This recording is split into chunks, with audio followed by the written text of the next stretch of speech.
your seatbelts. It's going to be a bumpy ride. Chrissie is hilarious. Chrissie, have you ever heard of the comedian Basha K. Ali? No, that sounds like something you yell at before you blow up a plane.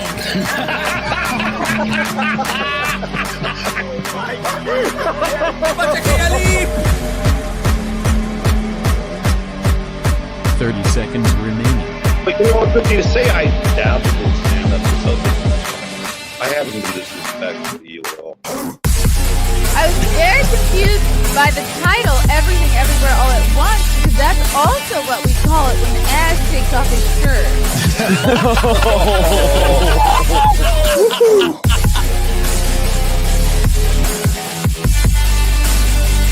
I shouldn't be up here. I should be in school on the other side of the ocean. Hello, everybody. Welcome to another episode of the Chrissie Mayr podcast. You can listen to this podcast, oh my gosh, everywhere. Twitter, Facebook, when they're allowing me on Facebook, Spotify, SoundCloud, YouTube, Rumble, Rockfin, everywhere. Please like and subscribe. Yes, it's so exciting to have this guest back with us tonight. He was on a couple months ago, but tonight he's got a very special announcement. And also, I want to talk about that I just toured his Sticker Mule factories, plural, multiple buildings up in Amsterdam, New York. So happy to have him back on the show today. Mr. Anthony Constantino. Happy to be here. I don't think I fully appreciated how great your intro was last time I was on the show, but incredible intro. I enjoyed watching. Oh my gosh, thank you. I am accepting compliments. I should be complimenting you. My gosh, we last Saturday, Frank and I went up to visit you up in Amsterdam, New York, and I was expecting maybe one building. I've never been to any factory, really, and I was expecting like one building, a couple machines. Oh my God, the operation you have going up there, Anthony, it's really amazing. And you're so humble about it too. Like Amsterdam, New York is basically Sticker Mule Town. Like they should just change the name to Sticker Mule Town because they were thinking about, there's a rumor that we're going to call it Muleville. Muleville. Muleville is great. I might have started the rumor. I don't know. But you're so humble and chill and a great hang, and thank you for having us and touring us around your facilities. Oh my gosh, and I was worried too that the robots were going to take over all the jobs, but no, it was nice to see you had humans working. We have. I say the number. I say 1,200 people, but until you actually see the building, and you see the people, people don't believe me. So I'd say I'm the guy from, I own this company called Sticker Mule and I have 1,200 people. But until you set foot in the facility, you don't really believe it. So it was cool to have you and your husband come by and get a tour. You're very patient. I gave you a very lengthy tour of multiple facilities and the gym as well. Yes, and you have a gym too, which was amazing because I guess it got shut down during the pandemic, and you were like, "Let the people work out." You're like, "We're gonna make this the Sticker Mule Gym," but you couldn't call it that. You just called it Mule Fitness, which is very cool. Exactly, cool name, right? Mule Fitness. It was called something else before. It was actually in another building.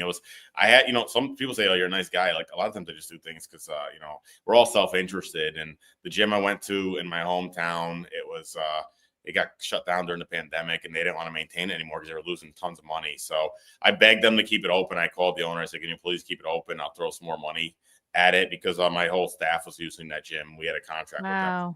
$30,000 a year we paid them to provide services to our staff. I said, "I'll up the contract." He said, "I don't want the gym anymore." And then he just said, "I'll sell it to you." So he sold it to us, and then we ended up moving it into an abandoned grocery store. It was going to since it was going to hell. It's going to become a rat motel, and we bought it and we kicked the rats out and we rebuilt the facility and turned it into a very beautiful gym, which you got to see. And I just announced today, I don't even think I remembered. I didn't even know this was happening because I do things that I forget. But a few months ago, somebody came to me and they said that the gym needed new dumbbells, and I said, "Well, if we're going to buy new dumbbells, we should buy new other things too." So we actually ended up buying about $100,000 worth of new equipment that we're installing. Oh wow!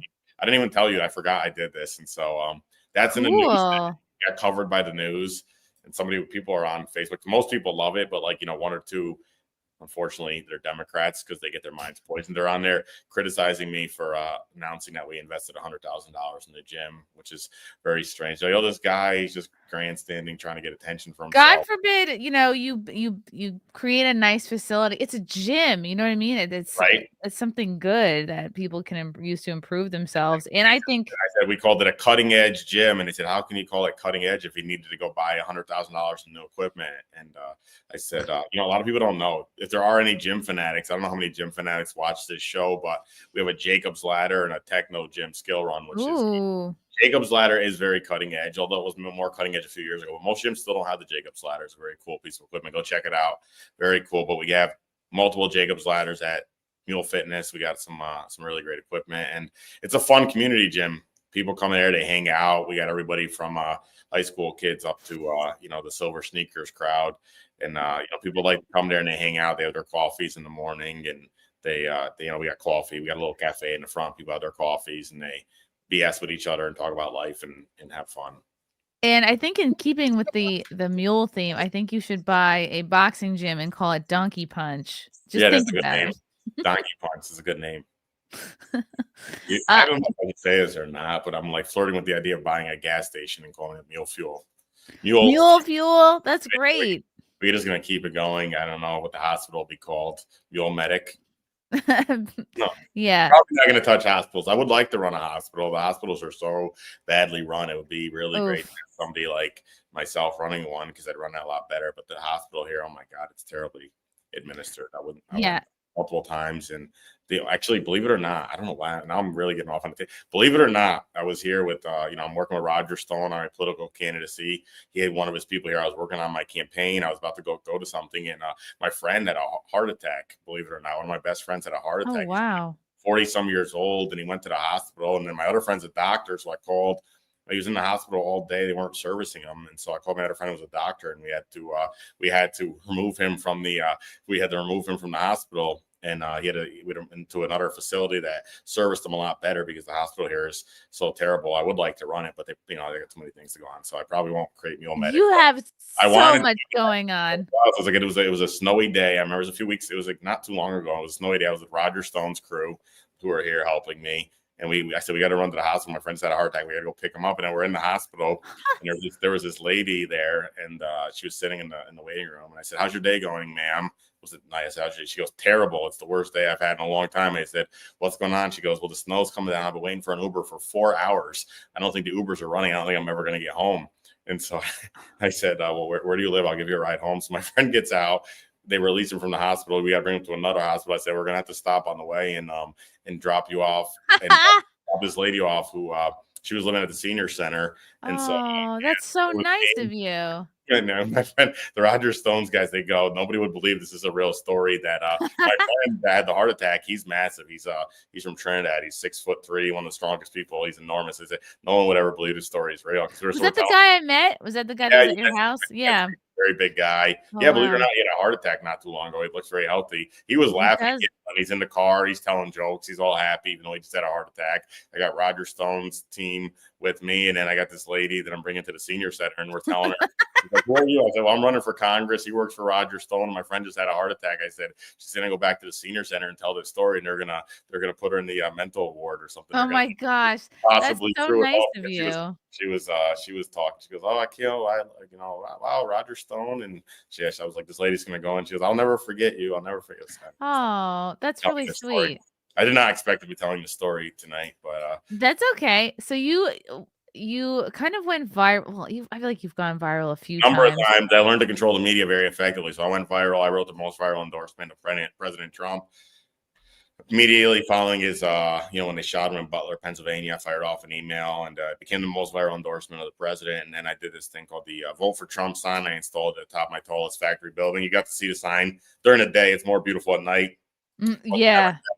Tried to throw me in jail over the sign. There it is. That's actually a real picture. It looks so great in that picture. Almost it's like the beautiful. It's a real picture. There's nothing done to it. That's how beautiful the sign really is. It's a beautiful sign. And the Democrat mayor lost his mind. And he tried to throw me in jail over the sign, which went very, very badly for him. He ended up losing in court, and all he ended up doing is putting more attention on the sign. So we ended up unveiling Ooh. the sign. This was prior to the election to about 5,000 people. It went viral again, and the media covered it like crazy. The New York Times even came in. The New York Times wrote, I think, the first positive article they've ever written about President Trump. They actually wrote a pro-Trump article with regards to my sign because the way the Democrats handled the situation was so terrible with it. The New York Times had no choice but to write a positive article. I actually got the New York Times to print that President Trump is the unity candidate, and President Wow. Trump. Yeah, I meant to show. We found the article, but President Trump read the article. He got so excited that he signed it and sent it back to me and said, thank you for the great article. Thank you for." I don't think he ever saw the New York Times write such a nice article about him. I think he was shocked, and he loved the article. Wow. The campaign manager, Chris Lasavita, and he said he was with the president when he read the article, and he was very, very, very happy with the article. So we got that done, and a lot of other people covered it as well. Dozens of people covered it. Fox covered it, and everybody covered it. And then next thing I know, he wins a landslide re-election, which I actually predicted was going to happen. I wrote a post on Twitter. Really? Wow. See, I was skeptical. I didn't want to get my hopes up. I was biting my nails the whole night thinking what's going to go wrong? How are we going to lose I this? predicted Yeah. landslide. And I just didn't predict victory. I predicted landslide, and I don't think I mentioned this to you yet, but I actually bet on the election in 2016. I put $5,000 down on the election. I was very confident then as well, and I paid 10-1, so I made $50,000. I like to have a track record of good decision making, and so I said I bet 5,000 on the election in 2016. I didn't bet the election in 2020, and I guess I bet it even bigger. People said you should have bet 2024. I didn't bet it because I really bet my reputation on the election in 2024. I bet my company's reputation, my reputation, and I did a lot to support the president, took on tremendous risk. I upset a lot of fanatical Democrat customers, but it was all worth it. We got a landslide of victory, which is what I predicted. I don't think Roger Stone was saying it was going to be close, but I said landslide, and landslide is what we got. And so, Yeah. And so this is the largest non-billboard Trump sign in the country and possibly the world. Did you know that when you were constructing it? I think so. We knew that, and it's artistically designed and handcrafted. I said, you got to build. The trick was it's a beautiful sign. You can kind of tell from the picture it's beautiful. It looks great. It looks great from the throughway. And I said, it's got to be beautiful because when you build a beautiful sign, everyone likes it. So it was crazy when the sign went up and the Democrats tried to throw me in jail over it. I talked to a journalist and he said, "Anthony, I never saw anything like this in my career." He said, "Everybody supports you. You have about 90% support." He said the Democrats have about 10% support. Everybody supports you. Everybody likes the sign.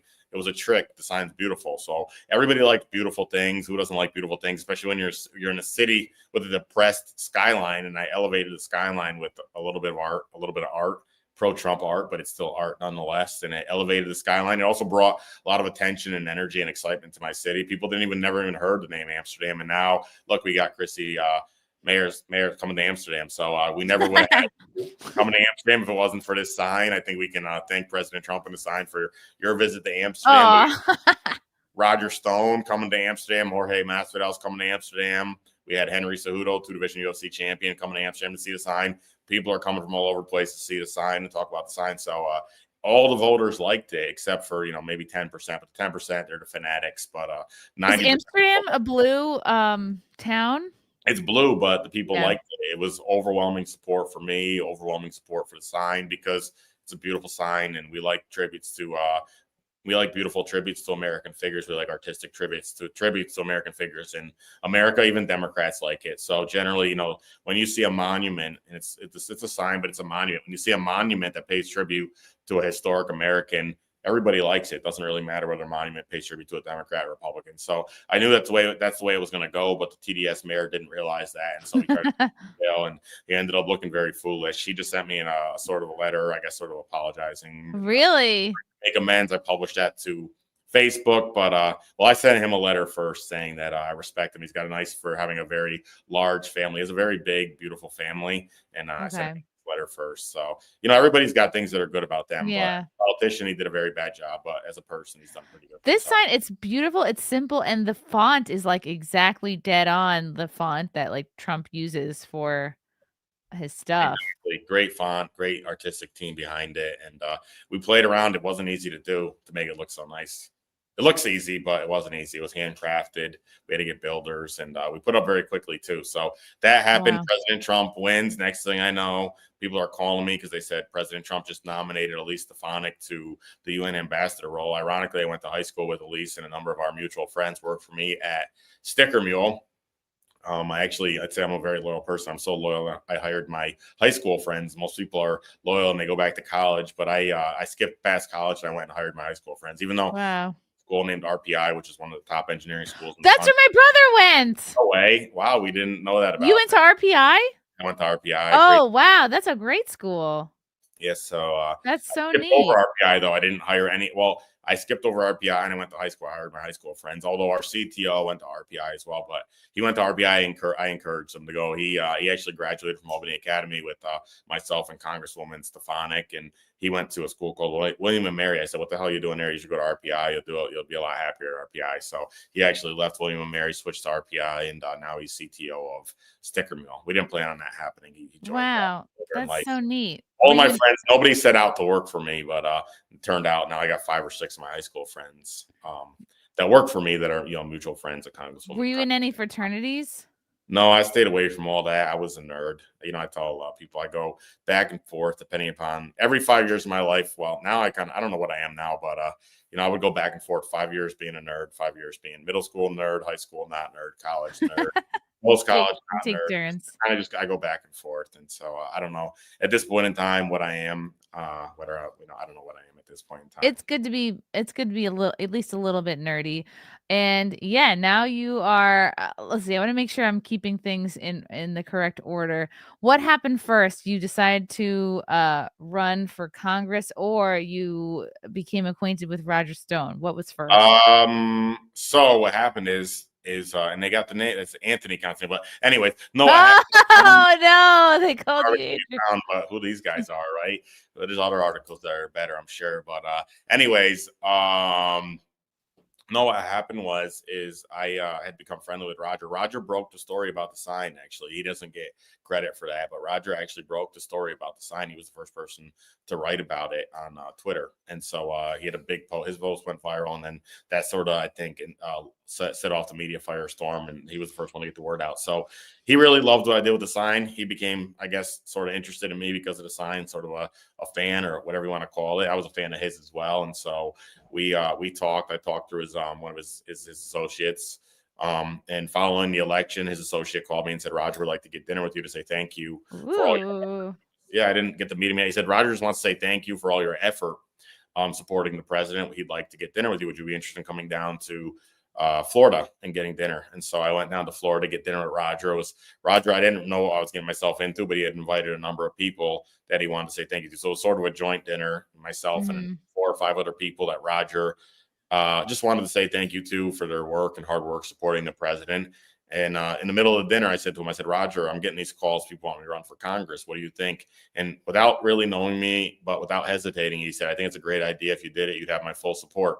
And then Wow. That's all he said. And then he went back to dinner, and he went back to the rest of the dinner, and he continued talking. Dinner ended, and everyone left. And he grabbed me. He said, "Hey, if you're interested, why didn't come back to my place for a little while? We'll talk further." And so I went back to his house. Next thing I know, I was up till 2 a.m, and Roger was telling me stories about Roy Cohn and other adventures that he had in life. And he said, "No, I'm really serious. I like you, Anthony, and Wow. I think you'd be a great congressman. I think you'd be, a phenomenal congressman. I'd love to support you. I want you to have my full support, my total attention in the event you want to run for this seat." And so he said, "I think we should go to Mar a Lago and try to see the president."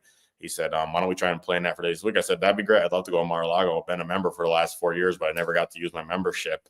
And Roger couldn't believe it. He said, "You're a member of Mar a Lago? Are you kidding me?" I said, "No, I've been a member for the last 4 years, but I've never gone."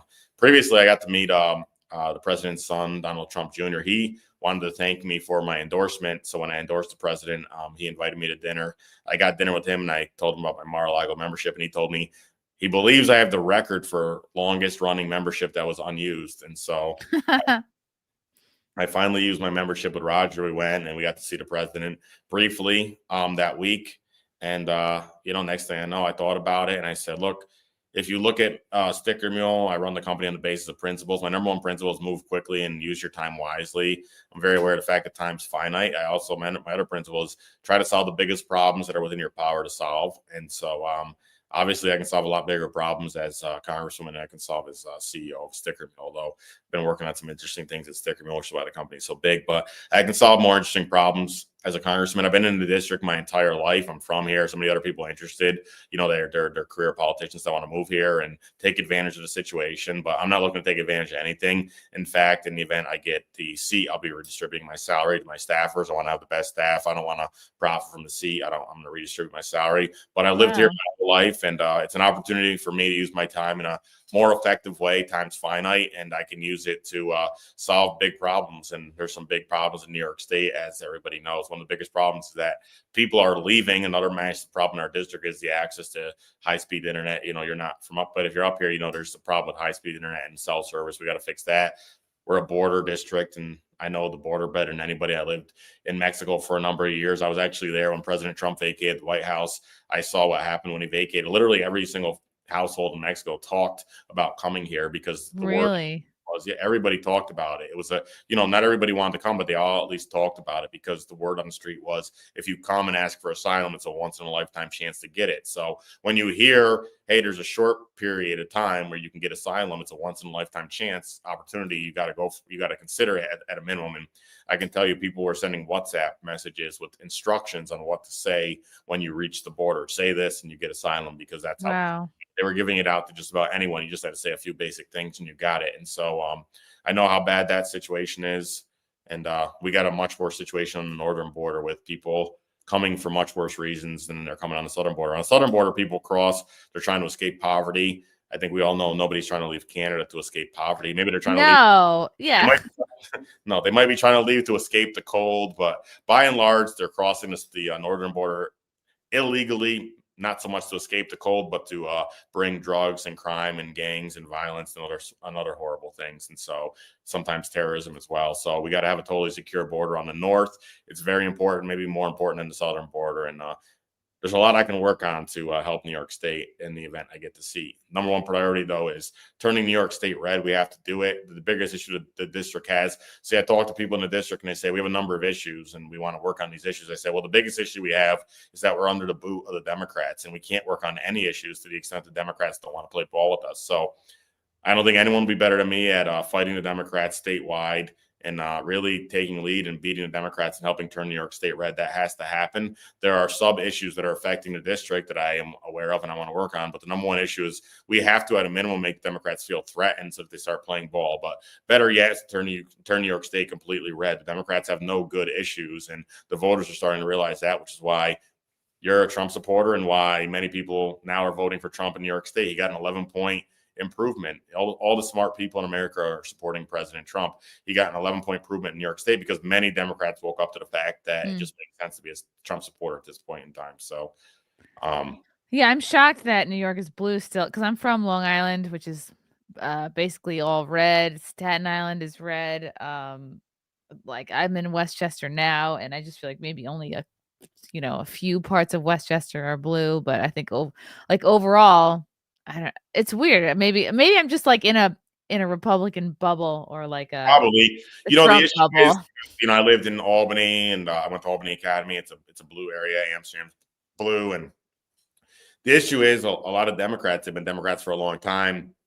It's hard to admit that your team changed. It's hard to change team affiliations. So if you're a Giants fan, it's hard to abandon the Giants. And so people are fans of the Democrat Party from eras gone by, and they want to remain fans. It's hard to change teams. But when people are educated about the situation, they realize it's really, their livelihoods are at risk and their well-being is at risk, and their quality of life is at risk, they start changing, which is why you saw an 11-point improvement. But a lot of people in New York State are Democrats just because, that's the way they were. They've been Democrats for a long time.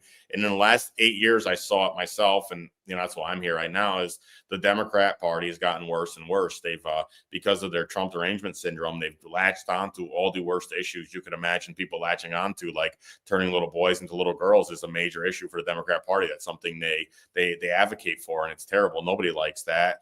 Open borders, that's an issue the Democrat Party advocates for. Nobody likes that. Everyone realizes that's bad. So the Democrat voters, they think about times gone by when the Democrats were about other issues like robbing the rich and giving to the poor, Unions, yeah, working class. redistributing wealth, which is not effective. It doesn't work, but at least sounds good. Like redistributing wealth. Right.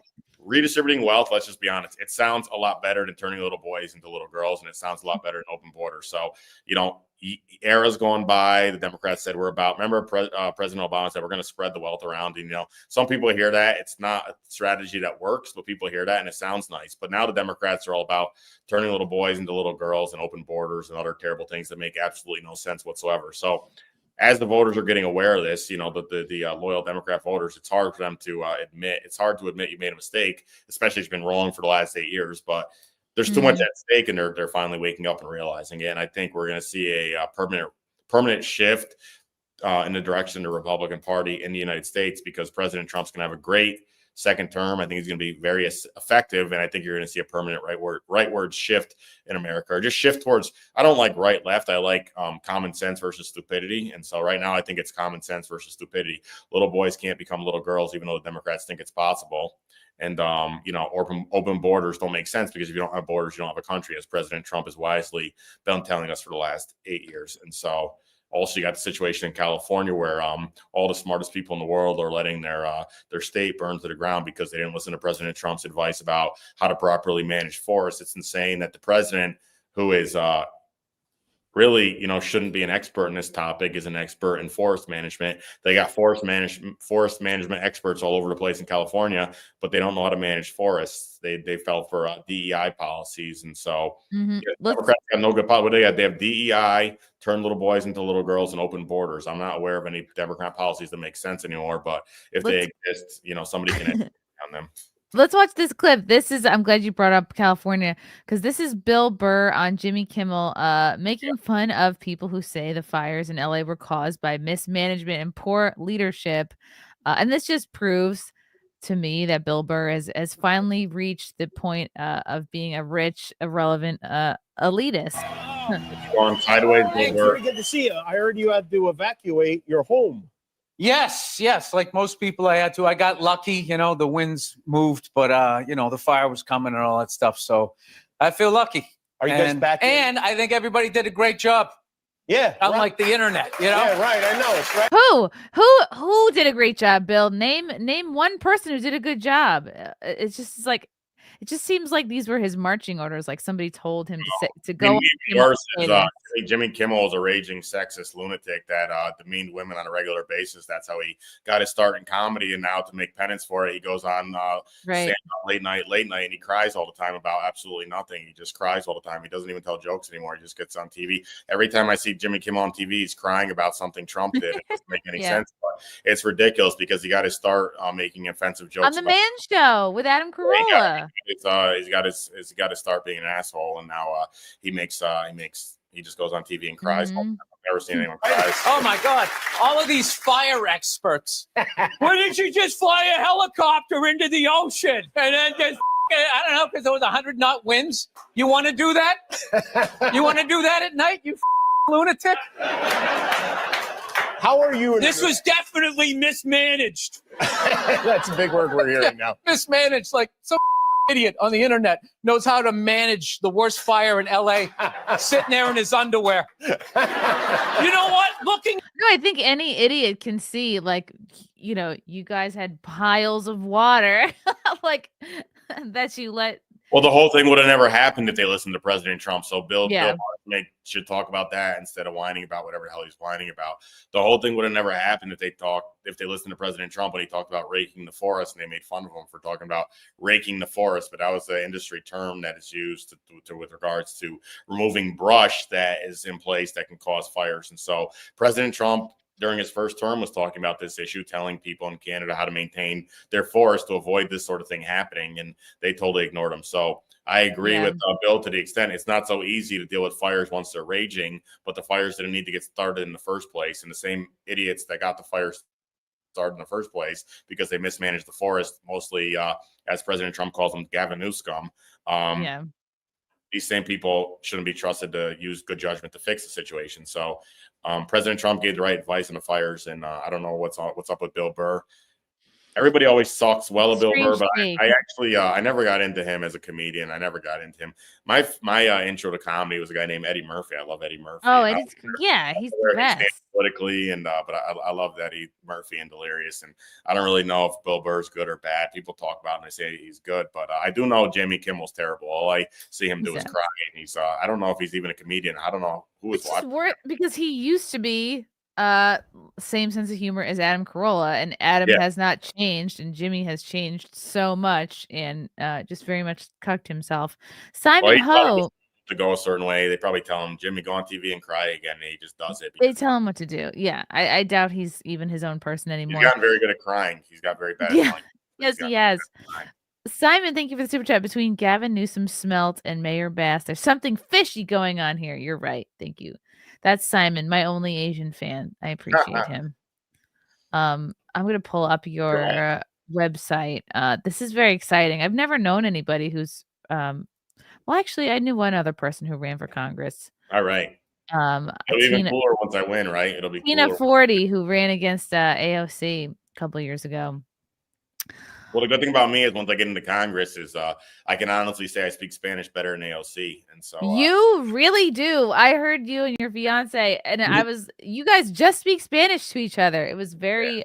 I felt like I needed subtitles. I was very impressed. I speak Spanish better than AOC, and I can educate her on immigration in her own in Spanish. I wouldn't say it's her own language. I think her language is English, but she likes to tout the Latina credentials, but she doesn't understand her own culture because she advocates for things that most of her culture disagrees with. Most Latinos are for President Trump because they understand government corruption better than anyone, particularly South Americans. South Americans and Central Americans understand government corruption better than anyone, which is why I said President Trump during his during the last election. I said President Trump's the most loved person in the planet. And people said that's ridiculous. How could you say that? I said you don't understand how many hundreds of millions of people love him in South and Central America, all over the world.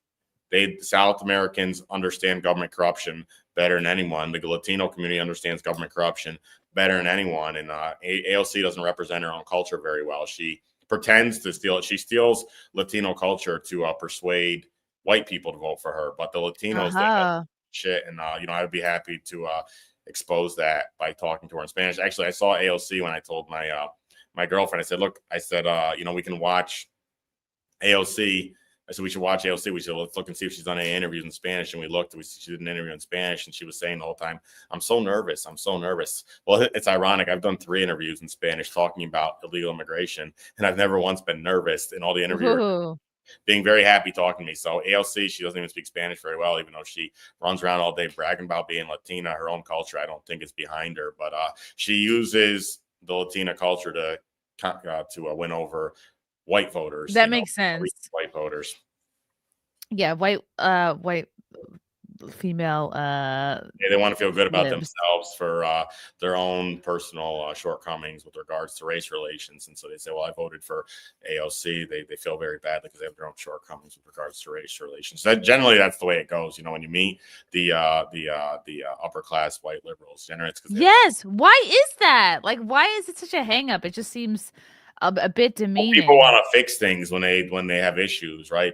Nobody wants to be a bad person. Everybody wants to be a good person. We all mean well, and so when people have shortcomings, and you grow up with the elitist white women that grow up and they're not so good at relations with other races, they're like, well, I'm going to fix it by voting for AOC or voting for Kamala or whatever the case may be. But that's not the way to fix it. The way to fix it is to actually getting out and meeting people and understanding other cultures and doing makes sense for them. I can tell you this: the Latinos love President Trump because they understand government corruption better than anyone. In fact, a good friend of mine from Venezuela contacted me today, highly involved in politics in Venezuela, advocating for us there. He actually moved over here because it's so dangerous over there.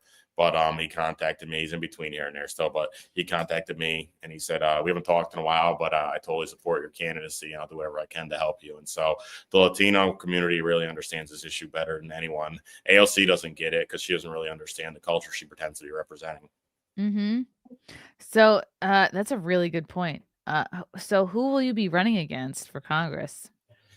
Well, the party chairs, it's an internal process. So the party chairs need to pick the nominee. So right now I'm running against a number of other Republicans. I wish there was, I like the process. If there was a primary, probably be a different situation. My team says I would win very quickly if there was a primary because the voters tend to like me. But there's a number of other Republicans interested in the seat. I tend to think I'm the most capable in terms of talent, ability, and in terms of the fact that I already put $2.6 million in my campaign account.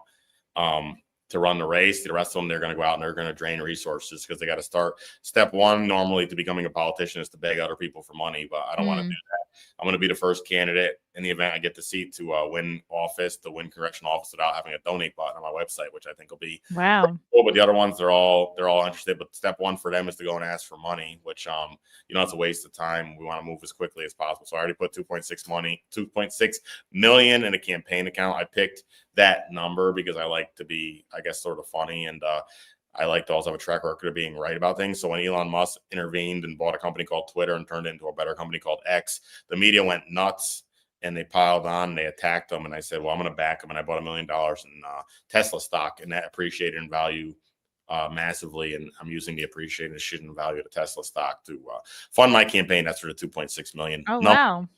But in the event I win and I get it, I can tell you this: in politics, I see money disappears very quickly. I just got into a disagreement with some campaign consultants for spending money unwisely. Money disappears in this world very quickly. And in the event I get it, I like spending money on myself and be able to direct money in the way that makes sense. I think I'll be in a strong position to help support other candidates by deploying my resources at my direction to support other candidates. I think I'll be able to support candidates down ballot and across the state and help turn New York State red very quickly. I've already put $2.6 million towards my political ambitions, or whatever you want to call it. But I have a 1,200 person company that generates a lot of cash, and I have a lot of resources to do great things. And there'll be a lot more at play in the event I win the seat because I'll be able to direct money in the way that I think makes sense. I don't really want to be sitting on the sidelines donating. There's a lot of people that sit in the sidelines and they donate and they're happy doing that. But I like directing the money myself. I think I understand why President Trump ended up running himself. He probably realized the same thing I realized if you give money to other people, they tend to use it in ways that you wouldn't use it. And so I like being the candidate. I like using my resources and energy and brain power, if you will, to support myself rather than trying to convince somebody else to do things. That's smart that you're using what you got from the Tesla stock on your campaign fund. It's similar to do you want to tell the story about how you got your Mar Lago membership and when you got it? Oh yeah, I forgot. I got my Mar Lago membership. I mentioned I've been a member for a number of years. I just used it recently, but I bought my Mar Lago membership. In fact, my one of my campaign advisors, just a friend, it's not even a paid advisor. He said you should stop talking about the Mar Lago membership because it sounds like you plan to be a politician forever. And I said no. The truth of the matter is as soon as President Trump vacated the White House in the last election, I realized he was probably in a tough time in his life, maybe down and out, even though he's a very positive person. And I said, I want to support him. So as soon as he vacated the White House, I immediately went and bought a Mar Lago membership just to be supportive and show him that there are people that still respect him and care about him. So it ended up being a great investment. I got the membership at a great price because I paid, I believe, $250,000 for the membership. Right now it's $1 million to get the membership, and there's a wait list. Wow. And then there's a wait list. Whoa. Being a good investment, but I had no idea I'd end up running for office. I didn't know that the seat was going to even be available. It's just coincidence that a seat ended up coming available where I live. And so it wasn't on my radar. And I think if Roger Stone didn't encourage me to do it, I wouldn't be here right now. So Roger Stone was the one that was encouraging President Trump to run for president. And he ended up being right to make that decision. And so I feel very honored that he was among the first people encouraging me to run for Congress, and that he's among the first people in my corner. So that's cool. Bought the membership right after President Trump vacated the White House just to be supportive of the president. Never even used it because I didn't know what I was going to go there and do. People said, you can go there and talk to the president. I said, I don't know what I would talk to him. I didn't really know what I would talk to him about at the time. I was focused on my business and other things. But yeah, it's a different situation now. That's cool that you went with Roger Stone. And what was it like meeting Roger? Like, he's so stylish. He seems like he could be very intimidating, but I mean, I've met him like once or twice and he's just the nicest guy. But what was your experience like? It seems like he's sort of just giving you a lot of good advice and Roger's very smart.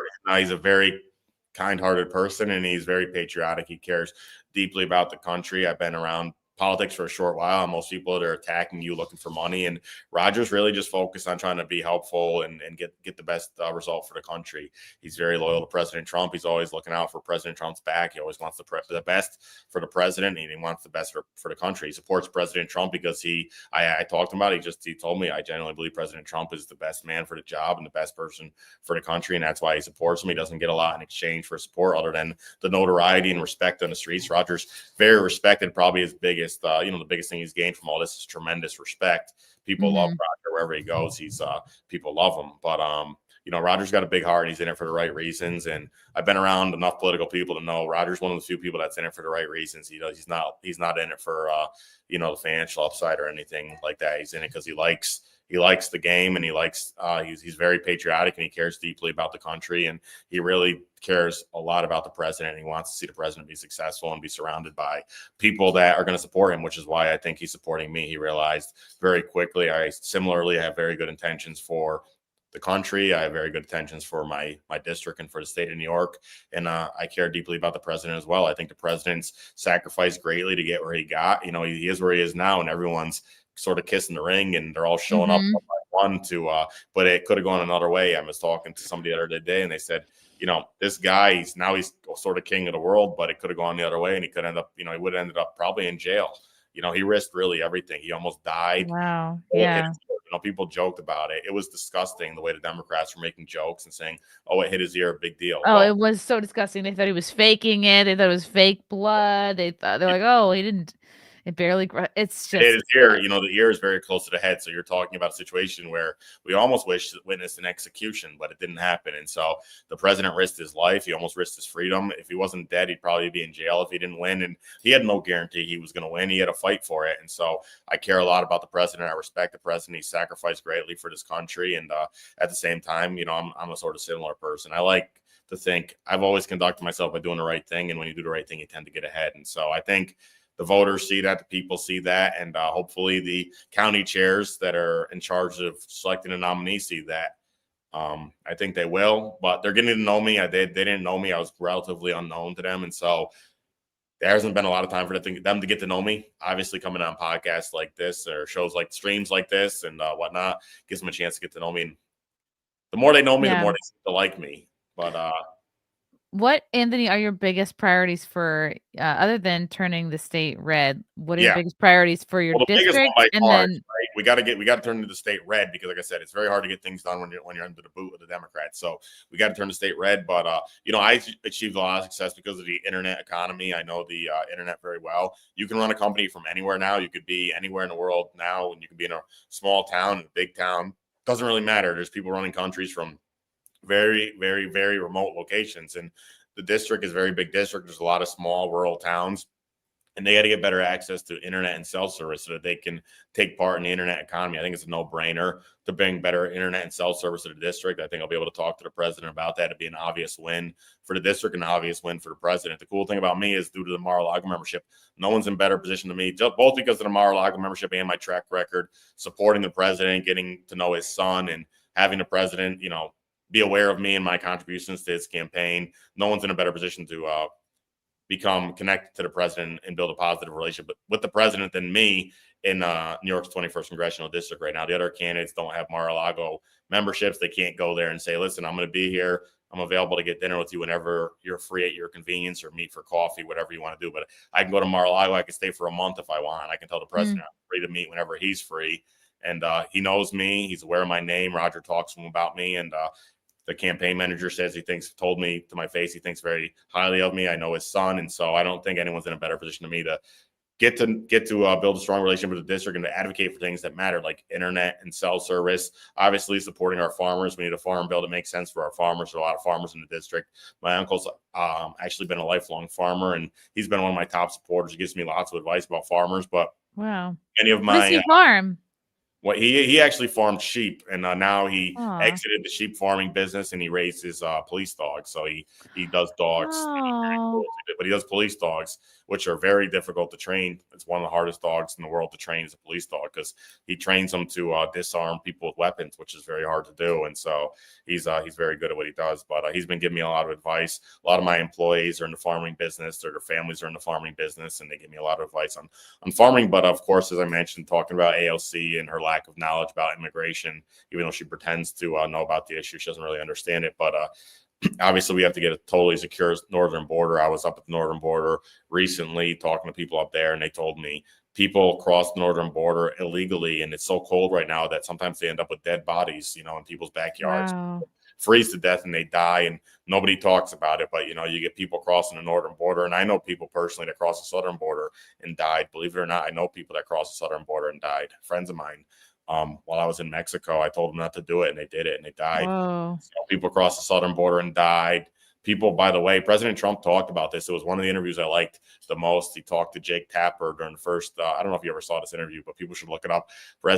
Trump talked to Jake Tapper during the first campaign. And he said, are you aware that 80% of women that cross the border illegally get raped during the journey? Damn. And Jake played dumb during the conversation. He didn't know what he was talking about. And President Trump was totally right. Tons of people Wow.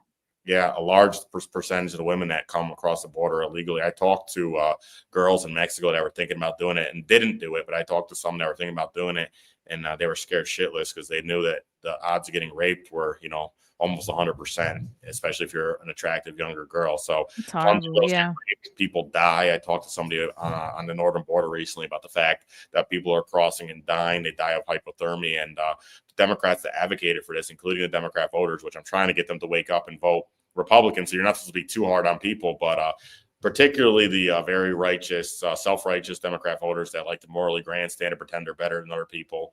I think they should be very much made aware of the fact that they're really indirectly or directly responsible for all these rapes and deaths. These self-righteous Democrats, they caused a lot of these rapes and deaths, because if they didn't morally grandstand and try to pretend they're better than other people, they would have advocated for more sensible policies, and all these women wouldn't have been raped and they wouldn't all be dead. But I personally know people that died, and somebody told me the other day that people cross the northern border and they freeze to death and die, and then they come over here and things don't go so well, and they get involved in crime, and they hurt our citizens too when they fight for jobs with Americans, and it's not good. All immigration should be legal, because the decision to change countries is a big decision, and people should think about it. But President Trump brought up the fact, I remember during an interview with Jake Tapper, that a large number of women that cross the border illegally get raped, and Jake thought it was a joke, but it's not a joke. It really does happen.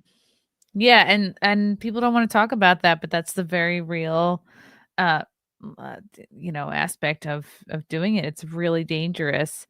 What do you think? I talked about this with Larry Sharp, who ran for governor of New York a few years back. What do you think? Because everyone talks about like New York is like hemorrhaging people. Everybody's moving to Florida, moving to South Carolina, North Carolina. What do you think New York has to do to keep people from moving out or attract people to move here? Well, we have to reverse the trend. Obviously, we have to reverse the trend. People want to live where the fun is, where the action is, and where it's safe. And right now, New York State is viewed as a state that's not safe for people from the Republican Party. It's viewed as a uniparty state. And if you're Republican, it's not safe to be here and operate a business here. I know a lot of business owners that, are very scared of the Democrat Party. They're very scared. They see me speaking up. Some of them are scared to even be around me. I got friends that distance themselves from me because they're scared that their business is going to be attacked. And in fact, one of my friends' businesses did get attacked on election night following the victory of a Democrat politician.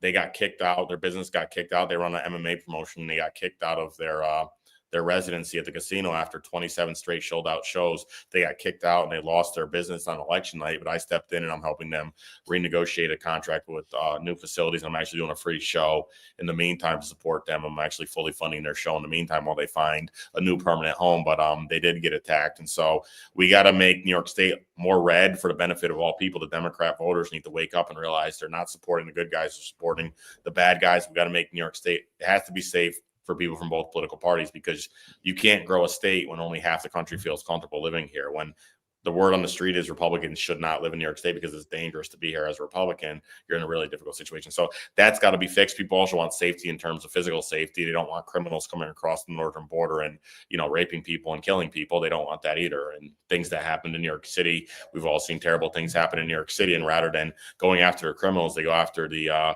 citizens that are trying to stop the crime, like they did with that Marine that they tried to throw in jail. Right.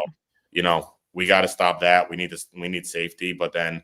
So we need, and then people want to be where the fun and the action is. I think if I get in and I win this seat, we're going to bring a lot of exciting, positive attention. People have already told me, a number of people told me that they were thinking about leaving and they're no longer going to leave because they're excited about my candidacy. Wow. Oh, wow. How does that make you feel to hear that? Very good, but it has to happen. We got to get people excited to be here again. We got to get people excited to be Republicans again, but we got to get excited. We got to bring excitement and enthusiasm and fun back to New York State. And start turning the state more red, because I said we can't fix anything if the state's not going in a positive direction. Even if it starts going in a more red direction, the Democrats are going to feel obligated to play ball and start doing sensible things, because when they feel like they have full control, what they do is they try to scare out as many Republicans as possible to retain control. The Democrats they'd rather remain the kings of they want to remain kings no matter how bad the state gets. They'd rather remain in control no matter how bad the state gets. So if we can make them feel intimidated that things are going badly for them, they're going to start playing ball and advocating for more sensible policies. Obviously, the best option is for things to turn completely red, but we have to at least make them feel like things are going in a more red direction, so they feel obligated to play ball and do more sensible things with regards to regulations. We got to get rid of regulations. I've lived all over the world. I can tell you, I lived in Mexico. And one of the interesting things is I've lived in Mexico, I lived in Florida, I lived in New York. And the regulations in New York are out of control. And because of the regulations, it's really hard on businesses and it's really hard on people. People don't see people that have lived here their whole lives and they've never lived in another part of the world. They're not aware of how bad the regulations are. So the Democrats get away with advocating for crazy regulations because the people that have been here forever, they don't know what they're missing out on. But there's other parts of the world where the regulations are a lot less and people are having a lot more fun. And more importantly, people are able to start businesses a lot more quickly. Believe it or not, it's probably easier to spin up a business in Mexico City than it is in New York State right now. People think that's. I brought numerous friends from New York State to Mexico to visit me when I was spending time there, and they wouldn't want to come. Then they come. Mexico is actually a booming, vibrant economy. So that's another scam that the Democrats are selling on us, that Mexico has issues and people need to leave Mexico. Mexico is actually a fun, exciting place to be. They got a booming economy in Mexico. And they don't have regulations like we have. The regulations are very minimal down there. People can start businesses very quickly. So if you're down in your luck in Mexico, I got friends of mine, they start businesses and they sell chicken wings in the street. You can do whatever you want to do. I mean, it sounds like a joke, but my boxing coach who runs a boxing gym, and at night he sells chicken wings and spare ribs in the street, and he makes additional money doing that. Well, you couldn't do that in New York State because the regulations are out of control. And so we need to get rid of regulations. The regulations are out of control. Democrats like to run things by making rules to prevent every type of bad behavior imaginable. But, we're killing freedom and we're killing businesses because there's way too many rules in New York State. So step one is turn it more red. Step two is make it a lot more safe. We got to make it people feel more safe. And then we also have to make it fun and exciting. I think my candidacy is doing that, but we got to support businesses that are making it fun and exciting as well. And people like yourself, you make New York seem like a fun place. Oh, shucks. New York is. I don't want to leave New York. I know everyone's like, New York we're the home of Saturday Night Live. We're the home of many of the world's. We're the home of President Trump and Frank Sinatra and Jay-Z and and a lot of impressive people. But the Democrats are destroying the state. It's obvious. People aren't leaving for no reason. They're leaving because the Democrat policy is so bad. The people leaving are that's why. Do you think it's possible to bring back more industry? Like I look at Utica and a lot of these, even where you're at in Amsterdam, like a lot of these upstate towns used to be like just booming industrial titans, and now it's just they seem sort of like a shadow of what they used to be. Would it be possible to bring any of that back? If we kicked the Democrats out and we took Republican control in New York State and rapidly deregulated the state and got the state in the news as exciting things happen, imagine a media explosion if the Democrats lost power in New York State. It'd be a massive media explosion, and New York State would be talked about nationwide all day, every day by every news anchor, and people would start coming here again because they would hear New York, New York, New York. Florida gained a massive number of people during the pandemic because DeSantis did a very good job of keeping Florida in the news. So everybody heard Florida, Florida, Florida, Florida. They didn't even know it was in Florida. People don't know what's in Florida. They just went because they heard Florida all the time. They just keep hearing Florida, so they went to Florida.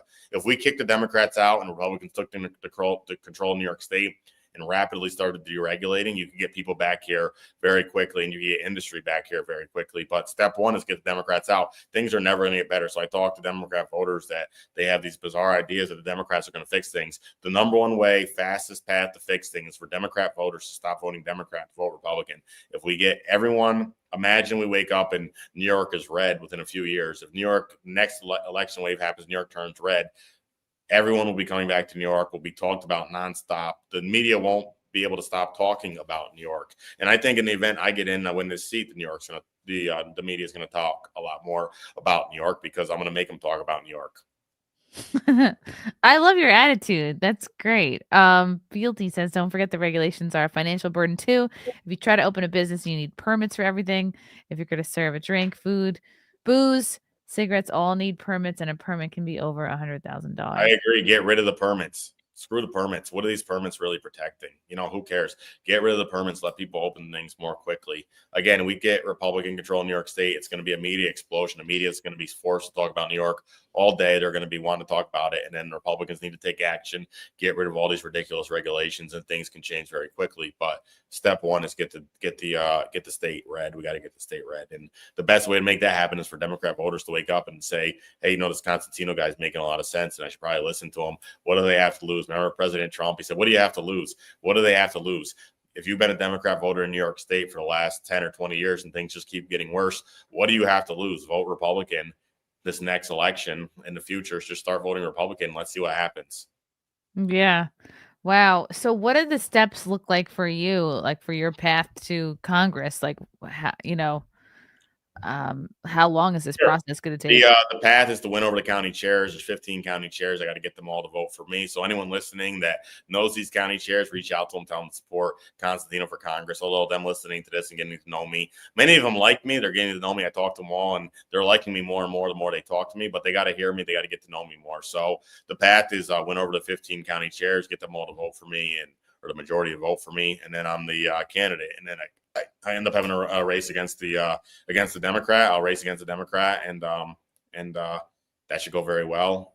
I think the harder part is getting the nomination. I don't think being a Democrat is going to be particularly difficult because, like I said, they don't have very good policies. I see some of the ones running, and I don't know what they're going to run on. Yeah. Wow. Okay. What about if we sent them like an edible arrangement or something, or maybe I'm thinking about how to win over these county chairs, the county edible arrangements. Yeah, maybe I'll send the Democrats some edible arrangements. They probably like that. I'll send them some of my old underpants. No, that won't help at all. That's really exciting. And what I love about you is you don't need any donations, which is it's kind of unbelievable. Unique. Yeah, it's very unique. Right. I don't think it makes sense for donations. I actually was talking to my campaigns consultants who I'm a little frustrated with this. I'm new to this world. So, right, they go out and you get these marketing consultants and, they did some good stuff, but not so good stuff. And they were like, Anthony, you got to have a donate button on your website. You need a donate button. I said, what would I do with a donate button? I said, well, you can raise money. I said, how much do you think I could possibly raise if I put a donate button on the website? I said, you could raise $200,000 or $300,000. I said, what the hell am I going to do with $200,000 or $300,000? I don't care about that's. I really don't care about $200,000 or $300,000. I already put $2.6 million in my campaign account, and so yeah, it doesn't make any sense for me to try to raise money. I want to win the seat. I saw there's a Democrat that recently raised $200,000 or $300,000, but his whole campaign, he's not talking about messaging. They send these emails. You probably hate it too. You ever get these political emails and they just say, send me money, send me money, send me money. I don't want to. Yeah. And I get a lot of like mail too. I used the golden rule. And so I've been a citizen for the last 42 years and I get these political emails and they say, send me money, send me money, send me money. And I hate the emails. So I'm like, I got to follow the golden rule. If I don't like those emails, I can't send those emails. So I got these political somebody, you could send these emails, you could raise money. And I see there's Democrats out there, they're already running for the seat and all they send is emails.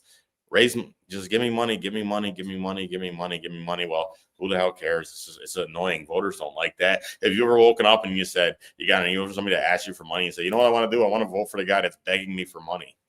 No, Yeah, it's annoying already. I'm gonna play this very cool. This is on your website here. Um, this very cool video. Hold on a second. Fine Da, now. da, da. Yeah, that one. My name is Anthony Constantino, and I had a crazy idea to promote American manufacturing, to bring people together, and to stop all the division. But my crazy idea turned into something bigger, a fight to protect free speech. After I decided to build a beautiful, artistically designed and handcrafted sign, Democrat politicians went to war to stop me from showing it, trampling on our First Amendment right to free speech. They tricked the judge with a phony narrative that a beautiful vote for Trump sign was a public safety hazard. My lawyers told me I'd end up in jail if I displayed the largest Trump sign in America atop my tallest factory building. Joined by tough as nails UFC superstars, I went ahead with the event to display and light the sign for the first time. Thousands came to support us. In minutes before the event started, we won a legal battle for free speech on behalf of all Americans to display a landmark sign that's a tribute to a historic global hero who happens to be a Yankee like myself. Oh, cool. I have to give I write a lot of my own stuff, so this is pretty cool about me too. So I write my own commercials, I write my own posts, I write a lot of posts. President Trump writes his own stuff too. I write essays on different topics, whether it's farmland, solar, or illegal immigration, or other things. But I got to give credit. Henry Cejudo actually helped me write that one. Henry Cejudo, the two division UFC champion, Olympic gold medalist, he helped me write that one. So thank you, Henry. I really like that video. But that was Henry actually suggested making that video, and he helped me write it. Although my God, it's a great video. He probably wrote 20%. I wrote 80%.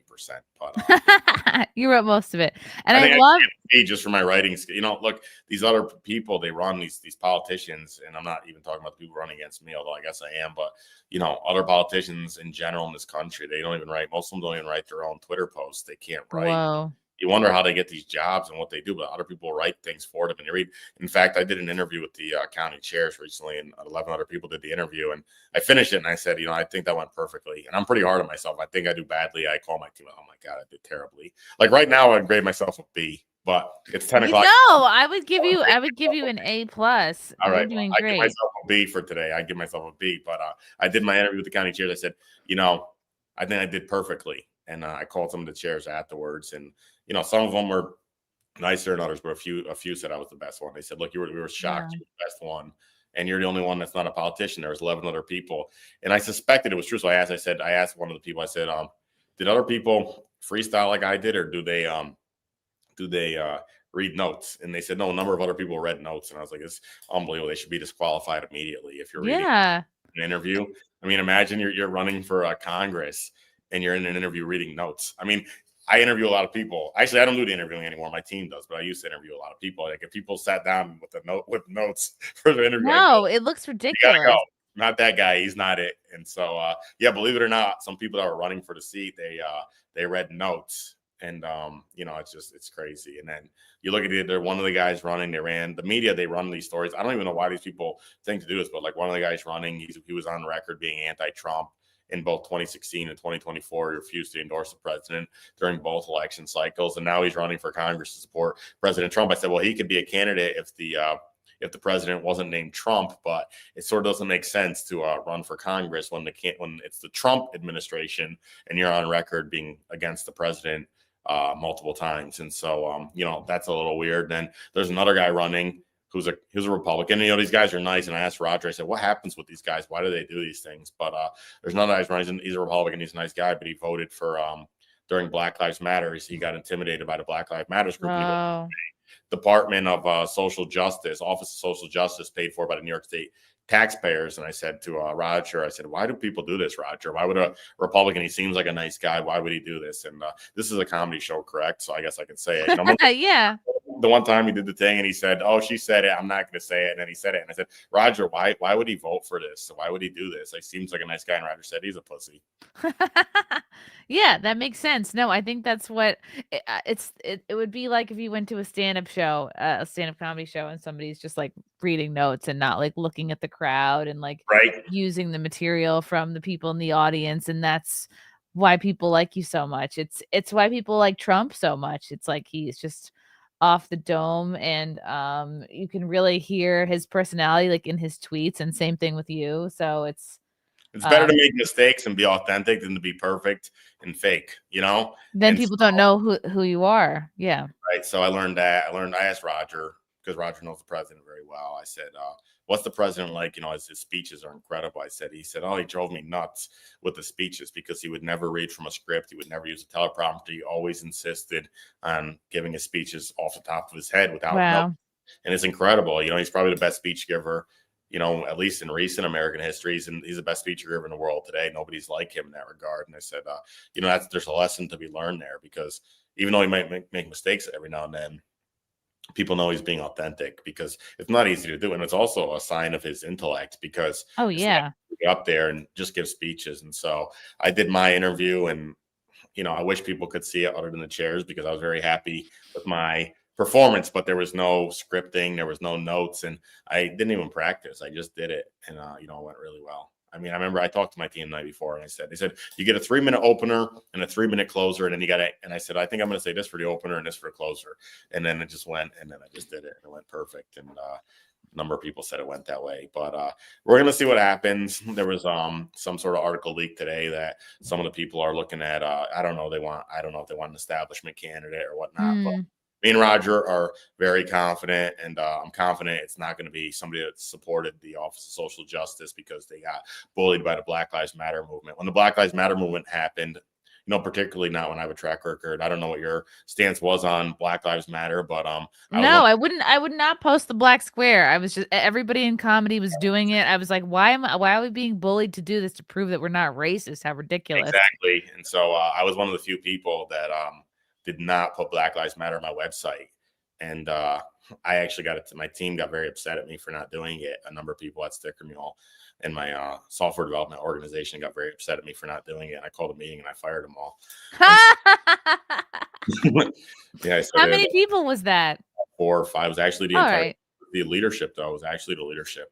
But Wow. my friend, my good friend is African American. I don't like to say it. He's in charge of our tech organization now, and he does a wonderful job. He's actually far better than the other people I had. And so I got in trouble. My team, they attacked me for refusing to put the Black Lives Matter thing on the website. And I remember Jeff Bezos put it up, and I see Jeff Bezos. I was actually at Mar Lago, and Bezos was there with Trump, really buddying up to Trump. And I'll never forget, I don't know if you saw this, but not only did Jeff Bezos put the Black Lives Matter thing on the website, but one of his customers wrote a letter to customer support. You don't think you're going to get through to Jeff Bezos, but Right. a woman wrote a letter to Amazon because she was upset about the Black Lives Matter banner.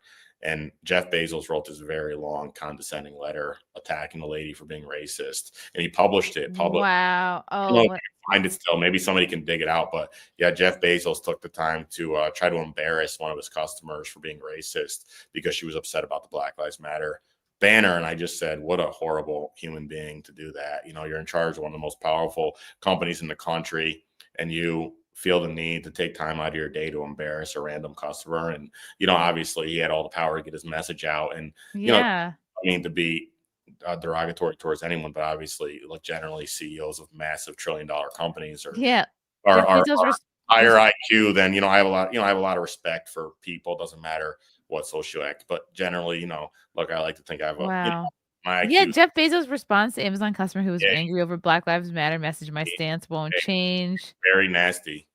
And, and it's like, you got to have respect for your customers, but also there are people in the world that, I'm guessing Jeff Bezos is a fairly high IQ. And, probably the person that wrote is probably more average, regular person. And, Mhm.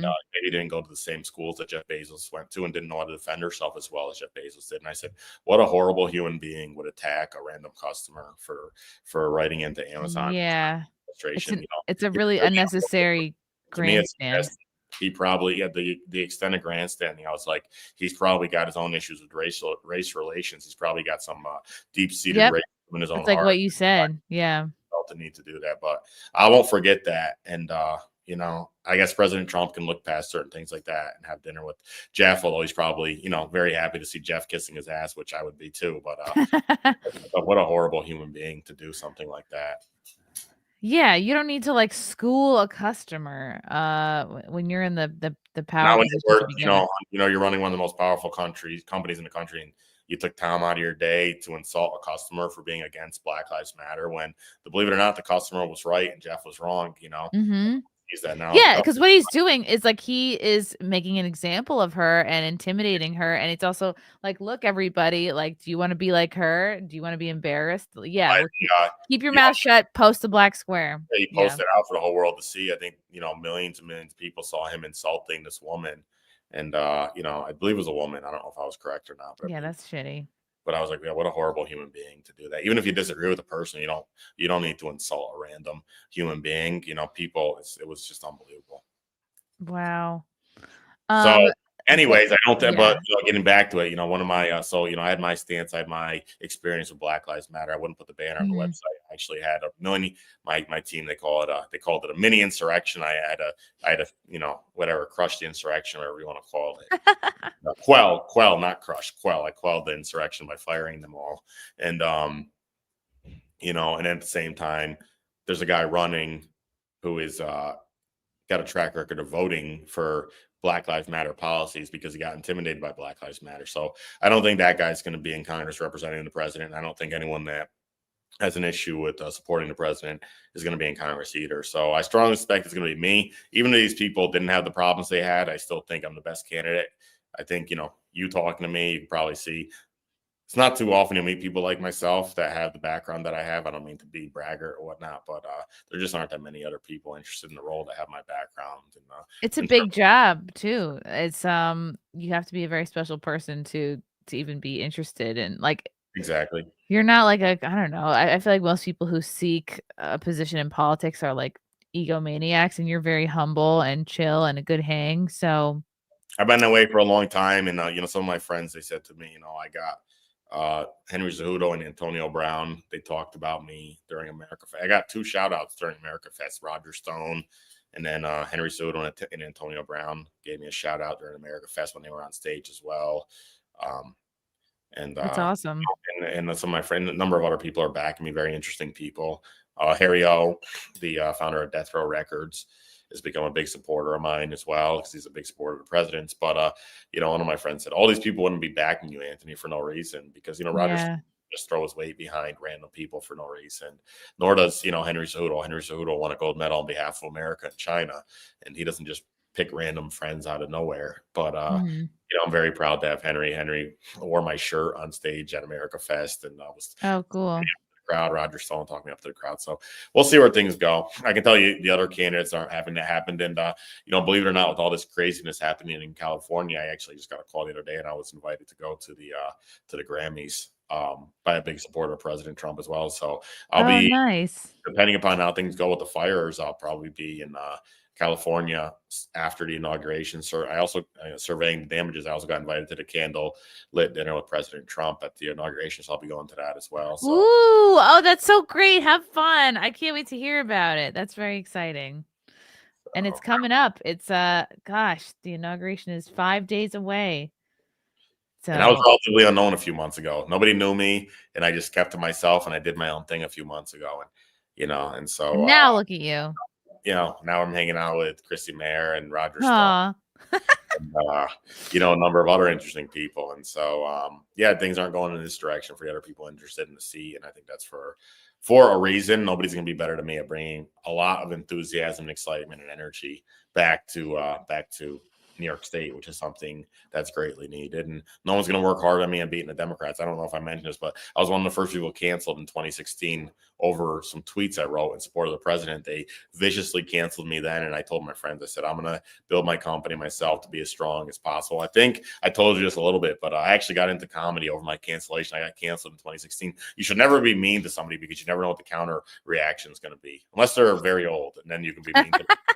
they don't have the time to do anything about it, But don't be mean to anyone on the young side. Don't be mean to old people either, because it's not nice to be. That's one of the things that be taken out of context and I'll get in trouble.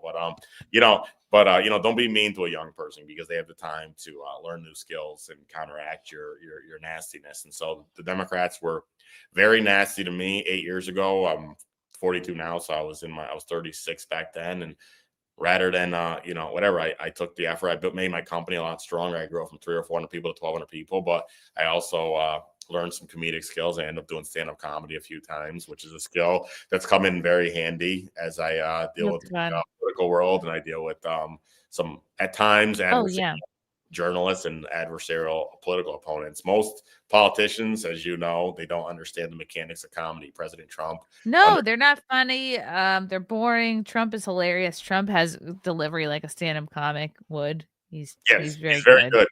I talked to the head writer for the Jay Leno show, and I asked him. He was a Democrat, and I said, "What is your opinion on?" This was during 2016. I said, "What's your opinion on President Trump?" And he said, "Believe it or not, I think he's one of the best comedians in the world today, and he doesn't get enough in the comedy world." He said, "All these late night comics like Jimmy Kimmel and Colbert," he goes, "they're totally out of line, not giving their due respect to the president. He's better than they are at their own craft." That's probably why Jimmy cries so much. He's probably crying because he's supposed to be a comedian, and the president, who does comedy as a side hobby, is funnier than he is. Oh, yeah. Oh, definitely. Ooh, from Vespasian, the glory of Rome is forever. Can you stay honest and come back and tell us when and who try to bribe you, like which PACs and companies? Oh, yeah, I'd be happy to do that. That's fun. Nobody's going to control me, and that would be a lot of fun. Well, the president can control me, but other than President Trump and, maybe Roger Stone. I like to listen to Roger. I really respect Roger, and, Roger sacrificed greatly for the country, and I really respect Roger. So other than my fiance, the president, and Roger Stone, I don't think anyone can control me. So ooh, that's exciting. Yeah, I can't wait. Anthony, what's the best way to support you? By far, since the local situation, contact your county chairs if you know anybody locally, but go on social and just talk about your support for me, and follow me. Particularly, you can follow me on X, AC132, but go to Facebook as well. Look for Anthony Constantino. I'm in a Trump for Peace shirt. I don't think there's too many fake accounts yet, so you could probably find a real account fairly easily. My face account, I'm like, people call me I shouldn't say this, I'm gonna get myself in trouble, but I don't know, everyone calls me the Trump of upstate New York, because that's nice. On my Facebook post, they all read them every day. Everybody reads my Facebook post, and I stir up all sorts of controversy. So good. Greg Kelly called me Trump, so I guess he said you're just like, he said you talk and act and tweet just like John. A number of people do their reference, so I guess it's a nice compliment. Oh, for sure. But you have better hair, so yes. He's got far better hair than I do. I don't know what you're talking about. I would love to have, he's got far better hair than I do. Awesome. Anthony, you're the best. Thank you so much for coming on. And God, you can just talk and talk. You make my job so much easier.